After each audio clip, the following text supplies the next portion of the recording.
Good evening, everybody, and welcome to the biggest Man United fan channel in the land. This is the United Stand. It is Thursday evening, and you are joined with me. You're stuck with the ugly one. It is Kev, but it's great to have you on board. We have got your Manchester United news for this evening, as Nagelsmann is linked with a move to the Premier League. What does this mean? Could it be Newcastle United? Could it be Manchester United? Also, on the injury front as well, we'll be getting into the fact that two key members, I would say, of Manchester United squad, centre-backs, are now ruled out for a couple of weeks. What does that say for the running Manchester United? Serious injury problems.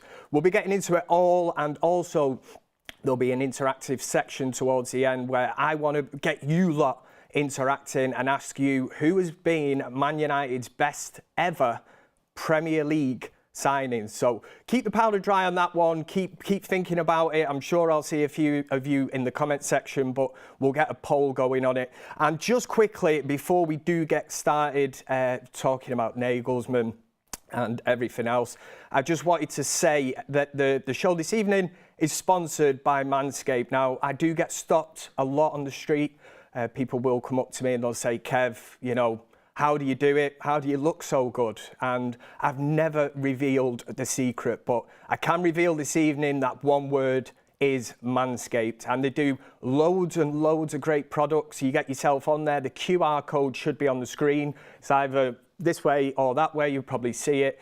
The link is in the description. So if you click on that, it brings you through to Manscaped. And my personal favourite, I know what you're going to say, but it is the lawnmower. And listen, we all know if there is too much grass on the wicket, you can't play cricket. Do you know what I mean? So you have to sort that out. And yeah, before I get myself into any kind of trouble, but Manscaped, the one main thing for you lot this evening, the United Stand viewers, is that if you use the code TUS, which stands for the United Stand, you will get 20% off and free shipping. What more could you want? People love stuff. Anything for free like that, but you're going to get 20% off as well. You'd be absolutely mad not to use this opportunity here as a United Stand viewer. So let me know how you get on with shaving the old wicket. You know, did you play cricket? I don't know. But let's get into the show. I just want to make sure very quickly that my live chat is absolutely popping off. That is great to see. Lots of people with laughing emojis. What is all that about? Is it the fact that I've mentioned Manscaped and, you know, right, let's forget about it. Let's get into the football side of things. And on the injury front, I'm just having a quick look at my screen. It doesn't make good reading for Manchester United. And by God, injuries. It really is Groundhog Day. And as a Man United fan, it's something that you kind of come to expect at this moment in time, that anybody's going to get injured. It probably asks more, it leaves us with more questions than answers. You know, is this medical department, what is it fit for? Fuck all, I would say, really. It really is. I mean, what's that, 60 odd injuries? I've not even told you the name of the two players that are injured. I'm just having a quick look. We've got Johnny Evans. Some people might look and say, well, Johnny Evans, you know, not a huge player. He is, and producer Ryan will be, he'll hunt you down, he certainly will. But the other main one, Raphael Varane. So we've now lost Varane and Evans, and they certainly will not be available for the game against Bournemouth, 5:30 kickoff on Saturday, which is a shame because, as I said at the start of the video, the injury problems mount up, but this is, the defence is such an integral part of the team. And to have, especially a Varane wiped out, a Johnny Evans who has done nothing wrong in a Manchester United shirt when he's played there.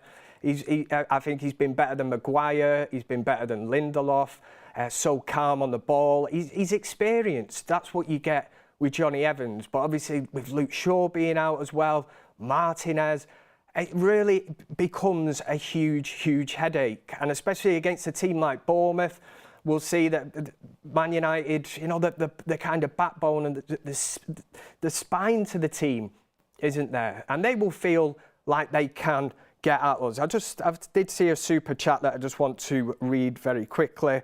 And it is from Martin Saunders. Hope you are well. Says, yes, it's Kev, the face that runs the place. We need a blackboard in the studio. They were the days, my friend, weren't they, when it was Kev's classroom. We'll look at getting that sorted anyway. We will do what the United Stand community want. That's what we do here on the United Stand. Gary Saltgate. It's not Gareth Southgate, I hope not, because you're not welcome here. Do one. Remember 3 months. Is it Nanny? Is it Nanny? What's all that about? And Ashi Hamrick says, in regards to Bruno, do you think it's kind of like Maguire, where the armband causes too much pressure, but when it's removed, he'll return to form? I think it is. We'll go off topic just slightly here, because obviously a super chat has rattled in. And as I always say, you know, a super chat will ensure that your comment is read out. And I'm not trying to make you do that, but as I always say, it leads to all kinds of possibilities. And in my case, probably really bad possibilities, because I've had it all. You know, I've seen it all.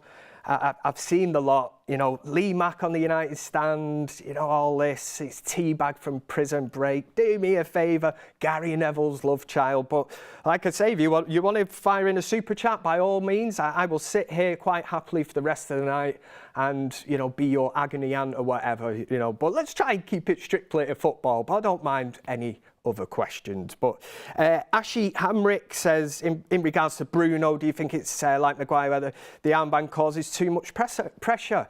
I wouldn't. I do think it adds a certain pressure, Ashi. But Bruno Fernandes, I think, is a big enough player to take that on. I think if you listen to the way that he's, the other players in the squad, the younger players, all believe that he is a leader. He's the kind of player that they want to lead the team. But there will come a question with Bruno Fernandes. I seen the video that the United Stand lot did the other day. I'm saying it like I'm not even part of it. But sorry, Maud's, Faz, Beth and Ricky on about Bruno Fernandes. And it was split 50-50. I think fans are at the minute. They will see through that. But no, I don't know. It adds pressure, but I don't see it adding pressure for Bruno. I think in fairness to him, it's a team game, isn't it? And Bruno Fernandes, he will try and set the press. If everybody else is not doing it, then he gets singled out for being erratic and looking like he's running around. What's he doing? And you're like, you know, if everybody else worked in tandem, maybe, you know, the team would benefit from that. Tom Grant says, evening mate. We saw Varane was injured last at match in person. Unless players being told to fake it by the medical team, something ain't right. And it's something I alluded to earlier. We are talking, if you just tuned in, where have you been? We've been talking about grass on the wicket and playing cricket. Too much grass on the wicket. Manscaped, throwing it in again. But yes, Varane is injured, Johnny Evans injured, and it is the curse of Manchester United. And this is where we are at the minute. I said earlier, the medical department, Manchester United is fit for absolutely nothing. About as use as, I don't know, an inflatable dartboard. And they're absolutely no use. If you start throwing arrows at it, it just pops straight away and it's game over. And this is something United need to investigate and look at. And Erik Ten Hag touched on this only a few weeks ago, where he alluded to, we think we know the problem, we will deal with it. And I like to think that's the bald messiah, Erik Ten Hag, saying, we know this medical department is not up to standard, we will do something about it. But tell me any other team, especially in the Premier League, that has had an injury record like ours. And this is not a new thing. I've not done the research on it, but I know for a fact, even from the days when Sir Alex Ferguson was at Manchester United, this was a topic of conversation between me and my mates in the pub. And we were saying, there's something going on at Old Trafford. How the hell does this team get so many injuries? And now when you think Sir Alex Ferguson left in 2013, so we're talking over 11 years ago, that me and the boys were having the conversation in the pub about this. So nothing has changed. Now, if it's the same setup, the same medical people, whatever, as Cristiano Ronaldo alluded to when he come back to United and said Carrington was the same, you know, they still had the same treadmill, nothing had been changed, you know, it hadn't been modernised. And we knew this. We knew this deep down because we know that the infrastructure and the owners have not thrown money at it. They haven't moved with the times like other teams. That your likes of Leicester, who were in the Championship, looking to come back into the Premier League, have better training facilities than us. You know, Tottenham, they've moved it to the next level. Infrastructure again with the new stadium, training facilities. Manchester City, what they're doing as well, training facilities. Well, it would piss all over Manchester United's setup. I can just imagine what it's like. And don't get me wrong, I bet it's still, you know, it's top of the range, but is top of the range good enough for Man United? You know, you need to be exceeding them boundaries. And if you don't move with the times, you get left behind. That's what happens. Terence Roberts says, our players can't handle modern day football, Kev. Yeah, I would say there is a certain amount of the players couldn't or don't handle it very well. Maybe social media is a big part of that. Maybe the players listen too much to what the likes of us are saying, the chat. Us on the United stand, the media, whoever it is, maybe, you know, they do listen to that, but there is no smoke without fire. I always say this. So if you're performing on the field every week, that's the way to shut the criticism down. You know, it's not taking to social media or getting your PR company to say, stop spreading malicious rumours. You go out there and you stop. You shut down everyone by putting in performances on the field. Won't mention any names on that, but that's exactly what you do. So if you can't take the heat, then step out the kitchen. You're probably in the wrong profession.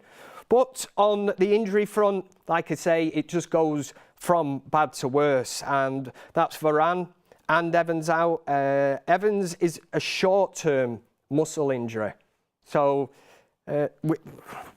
we need him back. We need strength in numbers. The Martinez injury is huge. I don't care what anybody says. I hear Ricky's constantly in my ear. He's trying to grind me down, trying to get in the ear. I'm not having it. I tell him, I say, no, Ricky, I'm not having it. Because he doesn't rate Martinez.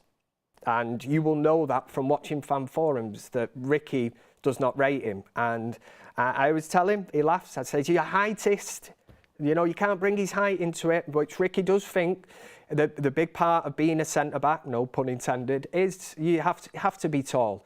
And I remember watching the match against Brentford when Ivan Toney did kind of bully Martinez, but I said to Ricky at the time, I said, listen, you know, Martinez did get bullied off the ball, but Ivan Toney will do that to a lot of defenders on a similar height to him, or players that are bigger than Martinez. He's just the kind of muscle that he carries. He is a bully, but in a good way.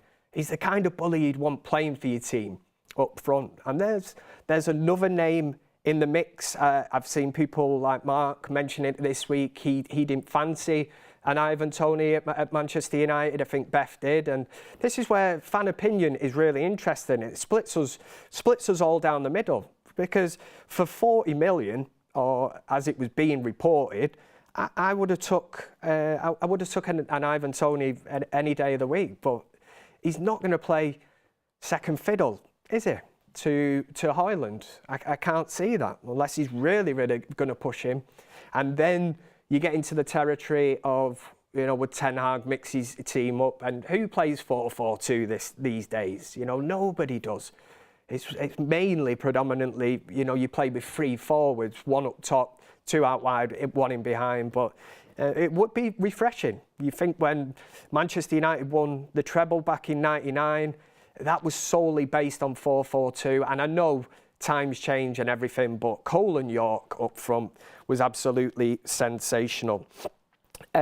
So I suppose it does beg the question then for the weekend. Obviously Bournemouth towards the end of the show, we will look at that and team selection and stuff. But at this moment in time, with a Maguire, with an Evans and a Varane out, we are looking at Kambala, aren't we? And he's done himself no harm at all with that performance against Liverpool. It was absolutely top-notch. It's great to see a younger player with such kind of desire and that connection to the crowd. Remember the challenge he puts in at the Stretford end, and he's a young lad here, and he's living his dream, and he's fist pumping the Stretford end. He's like, come on, let's have it. And that's what you want. That's what you want in the team. But again, some people might knock me back, but Big Willie, well, as I'll call him, sounds so wrong, but Big Willie played really well at the back. Really, sounds so wrong. He played really, really well, and he's definitely one for the future now. With these injuries, Big Willie will be looking to get into that team, won't he? And he probably deserves it, especially with the performance that he put in against Liverpool. Some people might argue with that. I'm just going to have a look. Yeah, Big Willie Kambwala, says Just Kevin. Yeah, I can't see anything other than that, to be honest. He's going to be in that team. My head just went for a minute because I'm laughing to myself. It's very, very sad when you laugh to yourself. But Kambala, again, somebody that gives so much to the team. We talk about just anybody that even shows a little bit of effort these days, and we're all over it. We love that. That probably tells you where Manchester United standards are where they're at the minute, that we would applaud something like that. I remember Hannibal coming on against Liverpool, was it a couple of years ago? And that was at a stage when things were really, really bad. United players were getting questioned. The statistics were actually there, and pundits were watching games of United and questioning United players, the desire, the willingness to run. The willingness to run gets me. A basic fundamental of football. Yeah, you will get people questioning that, and then we'll look at it and we'll be like, this is great. You know, you get somebody that runs around a bit, like Hannibal comes on, flies into a challenge, and we will applaud that. We will applaud that at this moment in time. Just going to cruise on into the chat very quickly. Everybody is throwing in Big Willie in the chat. That seems to be the one to throw in. And like I say, keep on getting those super chats in, because I've already opened up myself to all kinds of possibilities by saying I will read anything out. I'm almost obliged to here. The United Standard give me another run out on a Thursday night. I'm bringing the news to you, obviously on the injury front. We've got one there from Rob Taff. Says, great show, Kev. Agree about Willie, Big Willie. Says, from the Coventry game, we got a busy week of games. Must take the points. You're right, Rob Staff. We have to take this because obviously we know the big week that is coming up. Obviously the FA Cup semi-final. We really, really have to take some kind of confidence, some kind of momentum. That's the word I'm looking for. Some kind of momentum into that game. And it starts against Bournemouth. But obviously the injury issues at this moment in time are really, really killing this club. Yet people will have you believe, that Erik Ten Hag is the problem. Make it make sense. I would hate to be having to deal with this squad and the injuries. Every bastard morning, Erik Ten Hag must be there and he must get that knock at the door or whatever, and it'll be that, I don't know, big Jeff from the medical department is there, and he just looks and shakes his head, and you can imagine Ten Hag, what is the problem now? We've got another injury, boss. Another one, you'd be fuming. Is it bad luck? I don't think it is. I think there is more to it, and the fact that Erik Ten Hag, again, like I say, has alluded to this and said it. It's something, there is something Is there something in the water at Old Trafford? I don't know. But let's move it on to the next story. The next story, let's get the injuries to one side. It's Thursday evening now. You know, I can see myself on the screen here. It just looks like Kev chilled out, the chill out zone. That's where we are. But we've got Nagelsmann, ex-Bayern Munich coach, currently the Germany manager. And the story that is coming out this evening is that he's spoken. Let me have a look. Well, basically the two names in the hat, or the two team names in the hat for Nagelsmann, are the two, well, there's only one United. As I said, there's Manchester United and there's Newcastle United. And Nagelsmann joined Bayern Munich in 2001. He's still, I'm sure, if I'm not wrong, he's still the most expensive manager of all time. I think he cost Bayern Munich at the time 21.7 million to actually acquire his services. So I'm looking at it from a United perspective now. There might be people in the chat, I'll rip it up quickly while I'm talking, that actually say, Nagelsmann, what a fit for Manchester United. Are we sure? You know, this is the Nagelsmann, like I say, that went to Bayern Munich in 2001. How long did he last there? At Bayern Munich? A powerhouse of European football, a powerhouse of German football, you know, practically win the Bundesliga every season. He went there, yes, of course he won the Bundesliga in his first season. By 2003, he'd been sacked by Bayern Munich. Oh, I wonder why. I'll tell you why. Because of major issues with so-called egos in that dressing room, and them egos being Sadio Mane and Leroy Sané. Yeah, that's right. So them two players, Nagelsmann fell out with, and apparently there was no going back then. So does this not remind you of something? Or am I just, you know, is this not a carbon copy of what actually happens at our great club Manchester United? Yet there will be people this evening banging this drum, saying Nagelsmann is the answer because they are so desperate to get Erik Ten Hag out of Manchester United. I want to change, let's do it. You know, it'll be exciting, let's hit the reset button. All right, okay, so you bring in Nagelsmann, who has just actually proved that even if you look that up, he has had issues with egos in a dressing room. You know, oh, all right, mate, come on, Julian, in you come at Manchester United. Let me, you know, here's Bruno Fernandes, here's Marcus Rashford, that's Jadon Sancho over there. We've just brought him back as well. You might be able to get a tune out of him. You know, and all these players, and he's going to be expected to come in at Manchester United. For me, this story, the Nagelsmann story, purely, I could only see him going to Newcastle. But again, the fact that he's going to be managing Germany at the Euros, I think, well, who would you wait for him? And as a Manchester United fan, at INEOS going to go for Nagelsmann, whereas Nagelsmann will say, you know, no, I have to wait until the end of the Euros. INEOS are trying to plan for the future here. Yeah, what? They're going to go, sound, Julian, crack on with Germany, we'll see you after the Euros. A lot of the work that an Erik Ten Hag or whoever it is going to be, the Manchester United manager come the summer, needs to be putting in a plan now. You know, what is there, 7-8 games of the Premier League season left?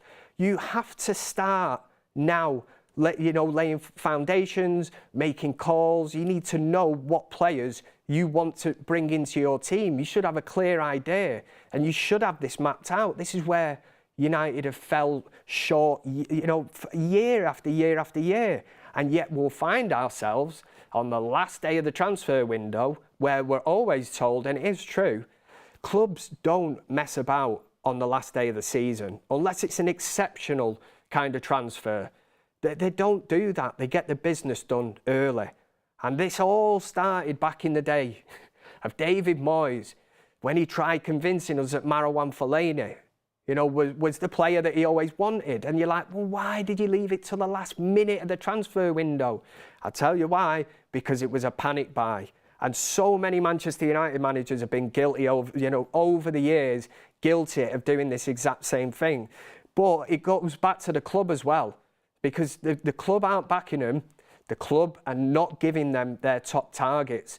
And when you've got a list and you've got a Frankie de Jong or a King Min-jae or whoever them top targets were, and then they start going, who's option B? Who's option C? And then you start getting down that list, and then it becomes a major problem, because do not tell me that Wout Weghorst was ever in Erik Ten Hag's plans. He would have never have dreamt he was ever going to bring Wout Weghorst from Burnley to United. The same with Reguilon. We'll bring him in. I know it was an emergency kind of loan, but if you have that cover and you have that squad, you shouldn't be dipping in to a loan market for me. Let's have a look. We've got a few super chats. We've got Shahin Khoini. Really sorry if I pronounce that wrong, but you'll know it's you because your light's up in green. You've thrown in a super chat, and that's great. It says, it amazes me when people talk about managers' resumes as if Ten Hag wasn't successful at Ajax. What makes people think next manager is any different? And what a comment, because you can't polish a turd, can you? You cannot polish a turd, and that's what it comes down to. The Glazers are still there at United. Yes, INEOS have that percentage. They will come in. They will run the football operation at Manchester United as long as they are making the calls. But again, I mean, the calls would absolutely scare the life out of you. You know, if you read the newspapers, if you read on social media every day, the kind of names that are being thrown into the pot. I mean, Nagelsmann, don't get me wrong, out of the ones that I've probably read this week, if I had an option of who I was going to choose, without a shadow of a doubt, I'd probably say him. But that's only because there's been Nagelsmann, Potter and Southgate. So in that sense, credential-wise, I'm looking and I'll think, all right then, well, let's bring Nagelsmann in. You know, and if he does have an issue with players that have an ego, you know, let's see how he gets on with it. Unless the club are going to be really go down a different route. You know, Ten Hag has had a lot to deal with at United, and I will defend Ten Hag to, a certain extent, because the problems we've had at this club, you don't see it at any other club. They haven't had as many problems. Going back to Mason Greenwood, David De Gea, you know, the fallout from that and the big change of bringing in Anana, the Ronaldo thing. Imagine trying to navigate that. The Jadon Sancho thing. And Ten Hag has shown that he can be that disciplinarian where he can say it's my way or the highway. And some of them players have spat the dummy out and said, well, I'll take the highway. Well, I'll tell you what, I prefer that Ten Hag way at the minute, because the player power culture at Manchester United, something has to change. The only way that Ten Hag can make this change is by getting certain players out the dressing room. And once you surround yourself with a great squad, and I always say, man, he's not getting the credit that he deserves at Manchester United, especially with the youth development. He is giving the youth a chance. You know, I talk about Big Willie earlier, Garnacho, breakthrough season. Kobe Mainoo is exceeding all expectations at this moment in time. We want to see more of Ahmad. You know, we will get into that with the Bournemouth kind of look ahead later on in the video, but I was certainly banging that kind of drum that an Ahmad, why is he not involved? What has he done? Martin Saunders, I'm just going to have a look at the super chats. Oh, sorry, we have got Terence Roberts says Rashford, McTominay not leaving is a backward step. Yes, everybody is entitled to their opinion. Not leaving is a backward step. The problem with that, Terence, is you've got a Marcus Rashford at Manchester United on absolutely mega money. And this falls into, I know the super chat earlier said, the kind of curse of the captaincy, shall we call it, was the fact that is Bruno Fernandes, is he a bit like Harry Maguire now, where he's, you know, a bit stuck, and the armband's weighing heavy on that little skinny Bruno arm of his. The Rashford territory for me, if you look back at an Arsenal, the Mesut Ozil and then the Aubameyang kind of situation that unfolded at Arsenal. Arsenal at that time made them two players at different times their highest paid player like in the club's history. And then all of a sudden, oh, what's going on here? Off the end of a cliff, form dips, you know, that some players may be too young. They think they've made it. Maybe they believe their own hype. They think they're better than what they are. But I mean, for me, a Rashford, the money that you could get for him, I think it'd be absolutely ridiculous not to entertain that in the summer. And if PSG or someone daft comes in and Marcus Rashford wants to move, I'm not opposed to it in the slightest. I wouldn't lose sleep over it. I would sleep very, very well, because the players in the past that have left Manchester United, when I think back to Erik Cantona, Jaap Stam when he left, Ruud van Nistelrooy, even Roy Keane, when that MUTV kind of, remember the video when he went mad at a performance against Middlesbrough, and that was sent off to an incinerator, never to be seen again, because Roy Keane was too hard on the younger players, you know. He talks facts, Roy Keane. He was the absolute leader of Manchester United. And by God, I was asked actually we did the United Stand live tour in December, and one of the questions to me on stage, if there was one player from the past we could bring back now that would be suited to this team, who would it be? And straight in, I was like, you know, oh, it's a nonsense. Roy Keane, of course it's got to be Roy Keane. Big Royston in the middle. You know, if Roy Keane's getting played with McTominay on a Saturday afternoon at whatever at Bournemouth, oh, I'd love to see that. I'd pay great money just to see that rocket go up McTominay's arse from that. Talk about, and I actually said this at the time, talk about setting the cat amongst the pigeons. A prime Roy Keane now in this team. It'd be a bit like when he went to the World Cup, was it 2002 with Ireland, and he got sent home by Mick McCarthy because he just said that the standards where they were staying, and the Irish thought it was all a bit, you know, basically just a bit of a getaway, a bit of a holiday. But Roy Keane, typical Roy Keane mentality, went there. He actually thought Ireland could win the World Cup. You know, he wanted to be part of it, and he wanted to go out there and do the best he could for that country. And Roy Keane at Man United at this moment, I would love to have seen prime Roy Keane in the centre of this park, looking at a player like McTominay, even a Rashford to an extent. Can you imagine him barking orders? And they would not like it, because none of these players have really grown up with a kind of general in this team. And I know modern day football has changed, but by God, Roy Keane would set the cat amongst the pigeons in the Manchester United midfield. Another super chat from Martin Saunders. Thank you very much. Super chats are absolutely off the charts tonight, and it's my absolute pleasure to be reading them out to you. And we've not had any kind of nasty ones yet, which is good. Martin Saunders says, Kev, the club is rotten from the top down, and hope INEOS actually fully clear out the reset. They have to, mate. They really, really have to. I think they are under no illusion, INEOS, about the work and everything that needs doing at Manchester United. Sir Jim Ratcliffe, he is a businessman. As much as it pains me to say that, because I always look at football and business. It's a bit like when they took the words football club out of the Manchester United badge. You know, I grew up with Manchester United Football Club, and then when it went PLC and all that, and then it's just Manchester United. Now it says, when you see the older badges, for the younger generation, there's one for you, it would say Manchester United Football Club.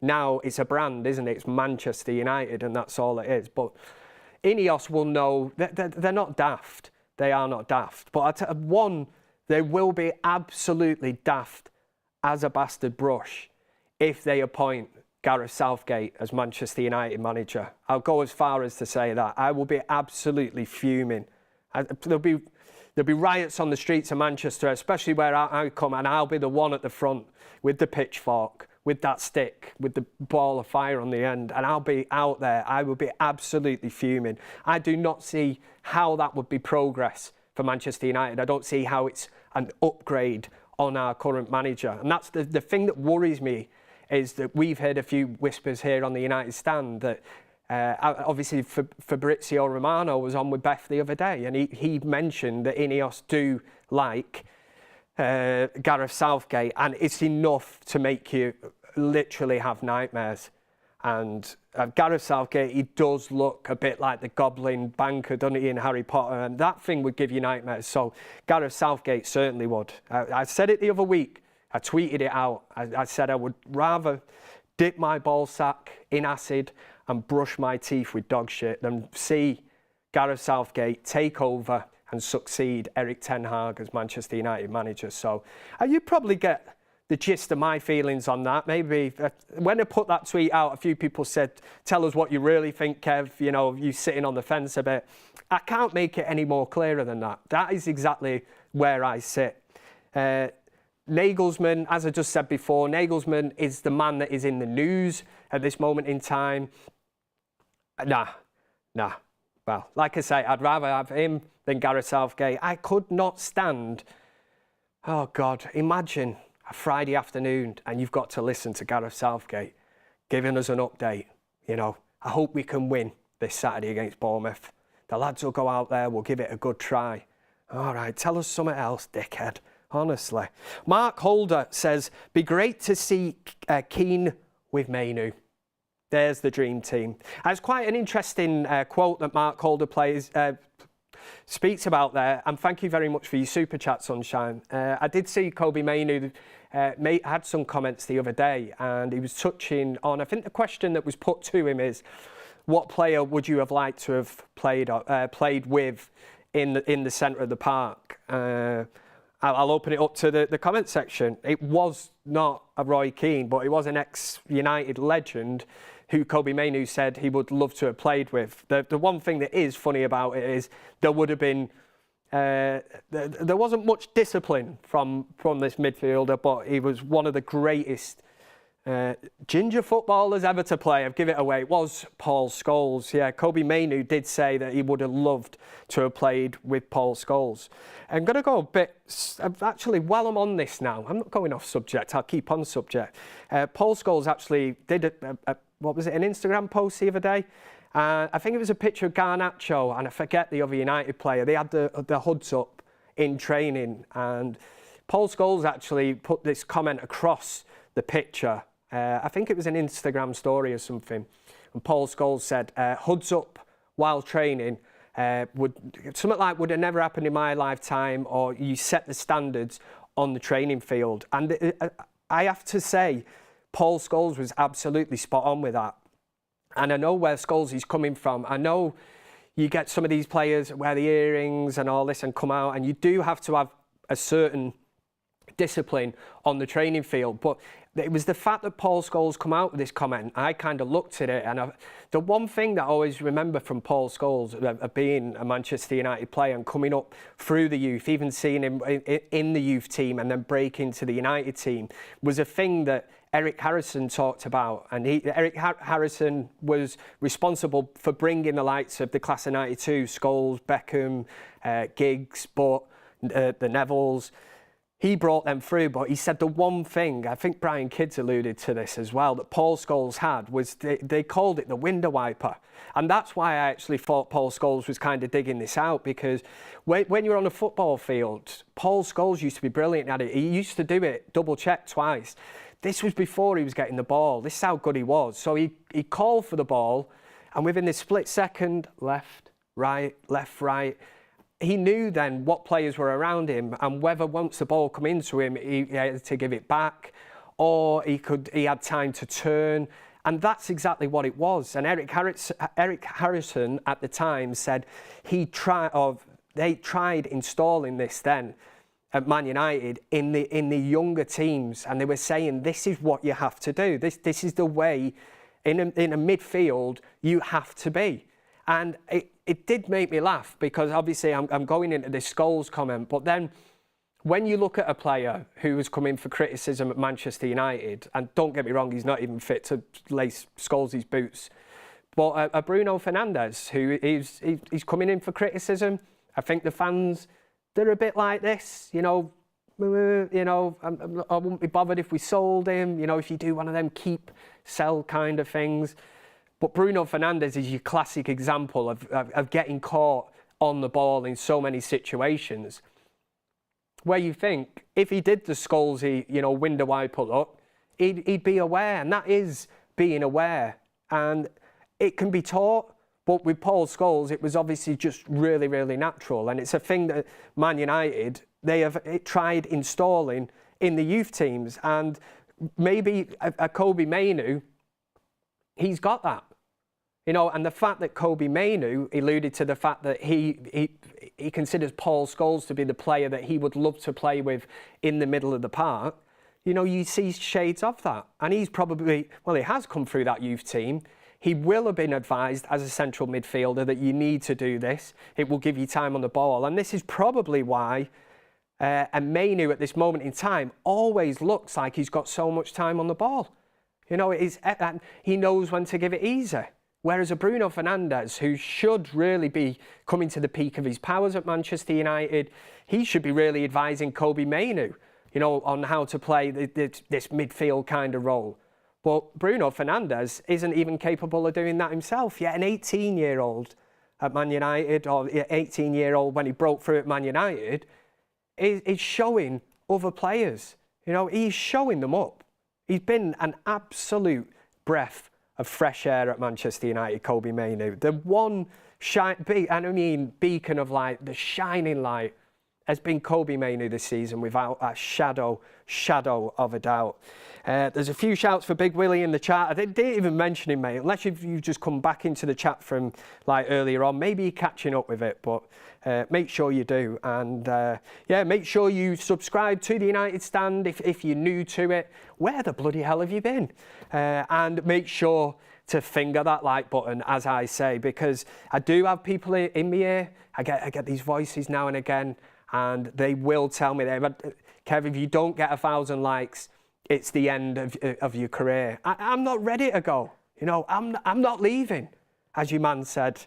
I must get 1,000 likes. Somebody just said it. Producer Ryan is in the air, so use work away. I don't even know how many are in the chat, but I'm sure if you all just get together, show a bit of love for Kev Army.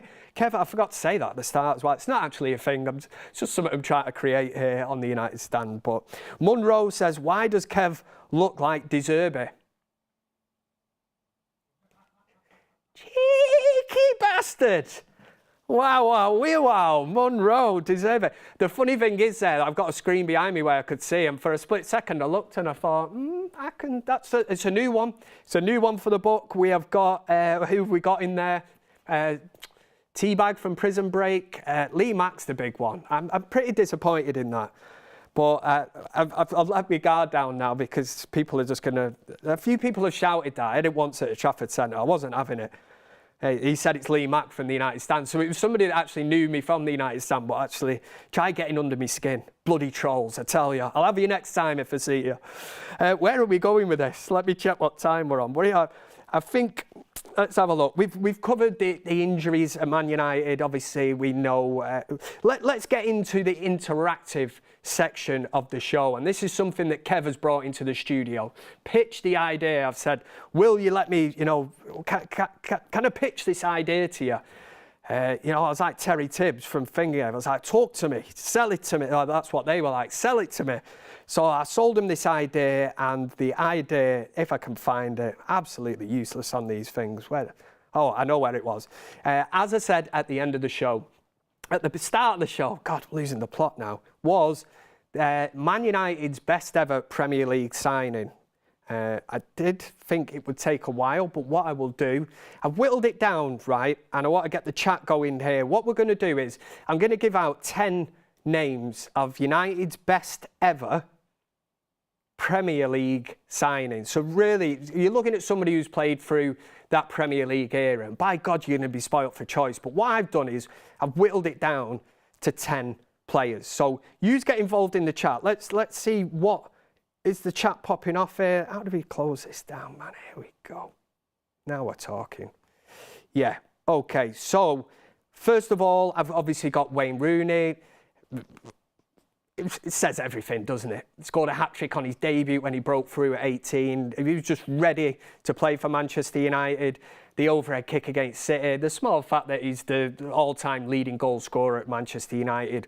Wayne Rooney makes that list for me. And these are in no order at this moment in time, but we're going to try and whittle it down to a 3. What we'll do is throw it into a poll, and then that's where you lot, the United Stand community, kick in, and you get to have your say. And then at the end of it, well, the poll will set it in stone. And we will find out on this fine Thursday night who the best Man United Premier League kind of signing has been. And if I disagree with it, then I override it because it's my show. And then, yeah, I just say, no, you're all wrong. And then I get my football and I go home. That's how it goes. Wayne Rooney makes that list. Second in line, I've gone for Nemanja Vidic. I'm taking into consideration what did he win? 5 Premier League titles. It's pretty goddamn impressive, that. And yes, he did play in a great team, but when you think of the Rio Vidic partnership, when you factor in the fee that Man United paid for Vidic, it wasn't much at all. We're talking, what, about 7 million? Absolute peanuts in this day and age, man. What would that get you? It wouldn't even get you a pair of diamond earrings, you know, a footballer would probably wear, or a Bugatti Veyron or whatever. Cristiano Ronaldo makes it on to the list. Of course he does. Absolutely devastated when I learned that Cristiano Ronaldo wanted to leave Manchester United.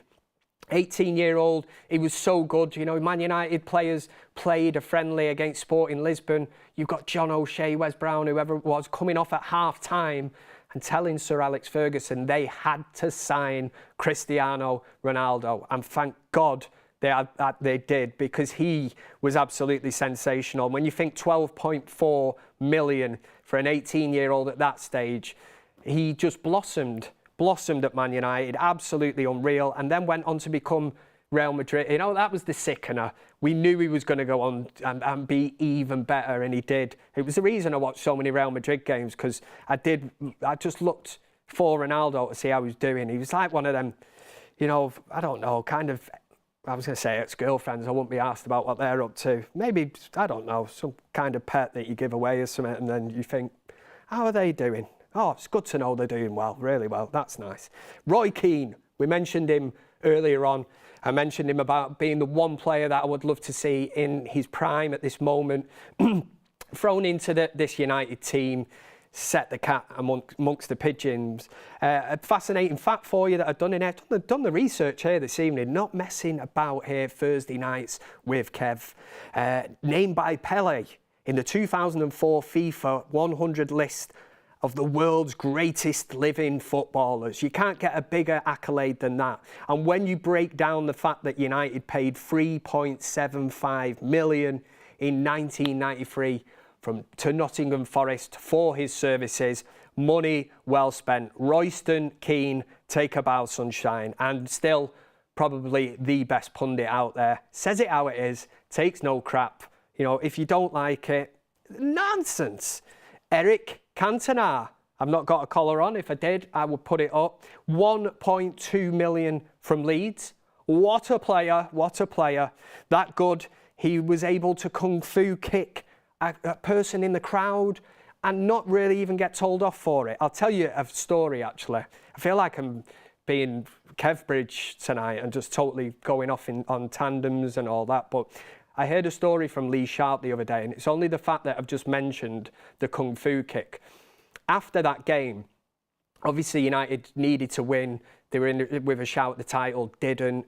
Fergie apparently left the pitch fuming. Erik Cantona has kicked a fan in the crowd, been sent off. That was, you know, a major factor in why Manchester United did not win this game of football. So Lee Sharp was telling this story the other day, and I heard it like it was a clip of it. And he apparently was saying to Roy Keane after that, they're walking off the pitch, and Roy Keane said to him, you know, you watch this, watch, the gaffer is going to go mad at Erik. You know, because obviously he loved Erik Cantona. The players used to say that Fergie treated Erik Cantona differently to the rest of them, probably because he was so good. But he reckons they got into the changing rooms, and next minute Roy Keane and Lee Sharp are like, hey, here's Fergie, he's coming in, are you ready for this? Apparently he comes straight in, Gary Pallister, you are fucking useless. And he's in at Roy Keane, and you can't pass the ball. And he's in at Lee Sharp, and they said Erik was just sat in the corner, and then he looks over at Erik Cantona, and he just said, and Erik, you can't go around kicking people like that. And that was it. And Lee Sharp said that after it, all the players, not in front of Fergie, but absolutely broke down with laughter because they just knew that Erik Cantona got that, you know, special kind of, what do you call it? He was just treated differently, wasn't he? Well, he is royalty, King Erik. Rio Ferdinand makes the list. I'm just seeing how we're doing for time. Jaap Stam has to be in there. I think it's hard to forget that he only spent 3 seasons at Man United, and won a Premier League title in every one of them seasons. And again, he played in a really, really good team, Jaap Stam, but he is another one of the signings. There's players today I would not give 2 shits about if they left United, like I say, would not lose sleep about.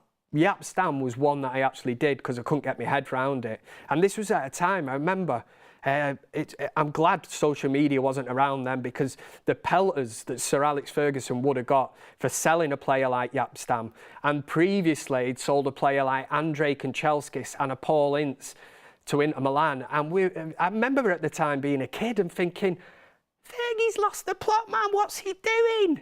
You know, and we didn't have social media or anything. All you had was like newspapers. There was no internet or anything at that time. Well, early days of it, but Peter Schmeichel makes the list, has to. £505,000 they paid from Brøndby. And Peter Schmeichel invented the starfish. I don't care what anybody says. Every modern keeper from the Peter Schmeichel era to today does, or will try and interpret that and make it their own. But Peter Schmeichel was absolutely insane at it. Let me have a look at this. Who was the other one that makes the list? Ruud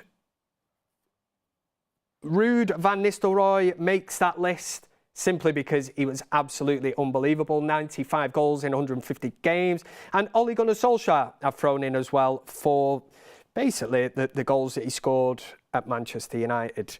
Just give me one moment here. I'm just going to scroll through this. Was that on the production sheet, Ryan? Oh, sorry. I've just been told there's a little bit of breaking news, which I would like to respond to. So if you give me 1 minute, I'll just have a look and see what exactly is going on. Is it Kylian Mbappe to Manchester United? Is it? Here we go. Let's have a look. I don't think it is going to be, is it? It is a tweet from our very good selves here at the United Stand, and it says, Sir Jim Ratcliffe has held face-to-face talks with Newcastle owner Amanda Staveley in an attempt to reach an agreement on Dan Ashworth. So it's a first here for Kev anyway, but it's certainly breaking news here on the United Stand is the fact that the old wheels seem to be in motion here. I think the last Thursday show I was on, I alluded to the kind of, I was talking about Dan Ashworth, and what we are reading into this now, Sir Jim Ratcliffe has held face-to-face talks with Newcastle co-owner Amanda Staveley in an attempt to reach an agreement on Dan Ashworth. So this is the start of, it's the start of negotiations, and he has to do this. So Jim Ratcliffe has to do it. A few weeks ago, I sat here and I said, you know, there has to be a compromise in any walk of life, in any business, in any negotiations like this. The first part, obviously, is the garden leave. And let's face it, Dan Ashworth's garden must look absolutely pristine at this moment in time. He'll be sick to death. There'll be no more grass to mow. It sounded like a song then. Mow grass to mow. And obviously Barada, he'll be getting sick of the old gardening leave. Like I say, there'll be no grass left. They're mowing the grass. There's nothing left. And it's time now for a figure like Dan Ashworth just to be able to, especially with Amanda Staveley, if they can meet this compromise in the middle, it frees up Dan Ashworth to start what is his dream job. Newcastle fans will not like to hear that, but I'm sorry, but there is only one United. And I've said this before. You're not the richest club in the world, you've got the richest owners in the world. It doesn't make that much of a difference anymore. You can't go out there and do what you want. Financial fair play has put an end to that. Manchester City are the last team to win the lottery in some sense. You know, they are the lotto louts, the Michael Carroll of the football world. But your breaking news, if you just join us here, is that the wheels are now in motion and Sir Jim Ratcliffe has met with Amanda Staveley and talks will be ongoing now to try and reach an agreement. And to me, that tells you that INEOS, what they want here, they want their man. They want Dan Ashworth in position. Of course they do. They don't want him cutting grass. He's probably not even good at cutting grass, but he's really good, you know, CEO or director of football, or whatever position he's going to take up and head at Manchester United. We need to start getting these people in. I said it earlier, man, there are big decisions to be made, and really now you should be planning for next season. You are planning now for the summer, and that starts with Ashworth, Barada, Jason Wilcox. It's up to now, it's over to you, Sir Jim Ratcliffe and the INEOS group to, you know, sort out these negotiations. Right, we'll go back from that breaking news then, and we'll go back to the list. I've just give you a list of 10 players. The chat is going absolutely off the scale. It's great because what I want you to do is obviously get your nominations for the best ever Man United Premier League signing. I'm seeing so many here.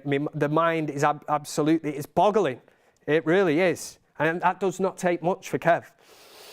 Let's see. Why does Kev look like dessert? I've read it out again. Give you the satisfaction of that one. You shithouse.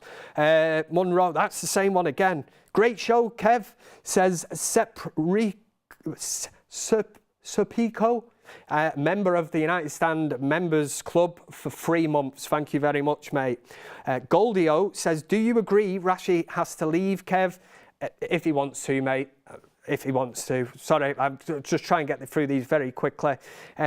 DS Ford says, Kev is my favourite host after Mark, of course. That's very, very kind of you. Obviously, Mark is an absolute kind of legend. He's so used to this. Maybe that's what makes this entertaining for me, because I just get thrown in front of this camera, the lights. It's just like, right, Kev, let's go. Art and Travel by G. Waif says, everyone viewing, smash that like. Brilliant as always, Kev. And a couple of clappy hand emojis. That's what we like to see. Positivity here on the United Stand, and especially for the Thursday night show here with Kev. Gary R says, good man, Kev. Love the show. Miss the good old days with Fergie. I do as well, mate. I'd do anything. You know, Back to the Future. Get DeLorme out. Doors up. We are going back to the year 1993, 92, 93. Go back there. United win that first, Premier League. Their first team ever to win the Premier League, because that was when it first started. But it was nearly 30 years since United won a league trophy. And then we become the European capital of trophies, because we went on from strength to strength to strength. Back to the list. Let's find it. God. It's in fact, I thought it was going to take up loads of the show. So I've given you the 10 nominations of who you have got to choose 3. Well, in theory, it's going to be me, because I'm going to look, and make sure you keep fingering that like button as well. If there's not 1,000 likes, even if you have to stay here till 10 o'clock tonight, and if I don't, I will hunt you down. And yeah, I will. I'm not making any threats. I'm just saying I'll hunt you down, and I'll say why you're not liking the video. You're watching it. I'm not asking for much. I'm not asking for, you know, £1 or something. All you got to do is get the old finger on it, man. Get your finger on it. CR7, there's a few shouts. Alexis Sanchez. Best pianist has to be Alexis Sanchez. Love that one. That's from in the United Stand Ultra chat. Make sure if you want to throw a super chat in, it will get read out. Obviously, that does guarantee. We have got one there. Martin Saunders again says Man United can fall off a cliff but still has the pull of the dream and all the other clubs need to realise. Right, this is what I'm going to do for you. There's a shout for Cantona. There's a shout for Rudy Van Nistelrooy. Van Nistelrooy. Going back in time here. Yeah, I was gutted when Van Nistelrooy left. Another player that went on to do very well at Real Madrid. Let's whittle it down, producer Ryan. We are going to go. This is going to be your top 3. I'm looking at the list.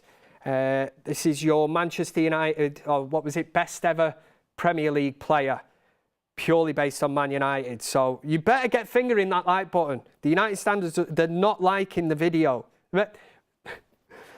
Honestly, I will lose sleep here this evening if I don't hit it. Honestly, I've got a family to feed and everything. Dog will be barking when I get home. It'll be starving. I'll be like, no, it's over. It's over. Right, the poll. We'll get the poll cracked off here. We're going to start it off. Your first name in there is going to be Wayne Rooney, United's all-time top goal scorer. The next one is going to be Cristiano Ronaldo. And your third one is going to be the king. It's going to be Erik Cantona. So they are your 3 names for the poll. This is going to see us out here. We're going to have absolute banter. The scenes when we reveal who is the best ever. It's up. I can see it's landed. It is there. I bet you'll all be quick enough to vote on this, but you won't like the video. Shower of shit houses. Here we go. 12. Oh, the votes are going through the scale now. Obviously, prior to this, I said there was 10 players, and there could have been other players that made the list. It's a matter of opinion. That's all football is about. But you've got to admit, and don't forget, because I've said best signing, you know, don't people going like, where's Paul Scholes? You know, and Roy Keane could have easily made that list. People might be getting a bit confused. Where's David Beckham? You know, they were products of the youth academy. We're talking about the best signing. And maybe I've been a bit harsh not to include Roy Keane now. But listen, it's done. It's done. It's set in stone. There's 280 votes. You need to keep voting on this one because we are going to shut it down. I'll just keep mentioning the fact that Wayne Rooney, United's all-time top goal scorer. Cristiano Ronaldo. Oh, I go as far as to say technically the best player I have ever seen in a United shirt. I wasn't blessed enough to see the likes of a George Best, but Cristiano Ronaldo was absolutely unbelievable. Erik Cantona, what can I say about that man? The absolute king of Old Trafford. And what I would say, and don't let me sway you on this one, or do let me sway you, Erik Cantona was the catalyst for everything that was great about United's dominance in the 90s and the 2000s. Without Erik Cantona, we would not have had that. And that's why Sir Alex Ferguson treated him differently. He was the king. Collar up. You know, that season when he kung fu kicked the fan, we didn't win the league that year, but when he returned, we did. And a lot of that was down to Erik Cantona, but the absolute catalyst, he set standards at United that we do not have at United now, and he was so pivotal to the class of 92. The players, Beckham, Scholes, Giggs, all them players that were coming through were obsessed with Erik Cantona. They couldn't believe that when they got to training in the morning, he'd already been there an hour, practicing technique, free kicks. Same after it. They're all going for a shower. Let's go down Deansgate for something to eat. Eric's still out there. And that become infectious. And a lot of them players that say that they model themselves or their regime on Cantona when they become to know him said that he was responsible for the careers that they had because they looked at themselves differently. But it is Wayne Rooney, Cristiano Ronaldo, Erik Cantona. Keep getting your votes in, and that gives me just enough time to say that with the code TUS, link is in the description. If you get onto Manscaped, what more? How much more help do you want this evening? Manscaped are offering you, the United Stand viewers, 20% off. It's not, just don't mess about. That would be, the minute this stream finishes, the show finishes, get on there. And like I said, get the hedge trimmer. Just get it. Because, like I say, too much grass on the wicket, you can't play cricket. You have to smooth out the grass. You know, once we've got a clean wicket, then let's play cricket. I'm all down for that. So, yes, if you use the code TUS, the United Stand, that's what it stands for, TUS, you get 20% off and you get free shipping. What more could a man want? Treat yourself. Treat yourself this weekend. It could be payday. Could be.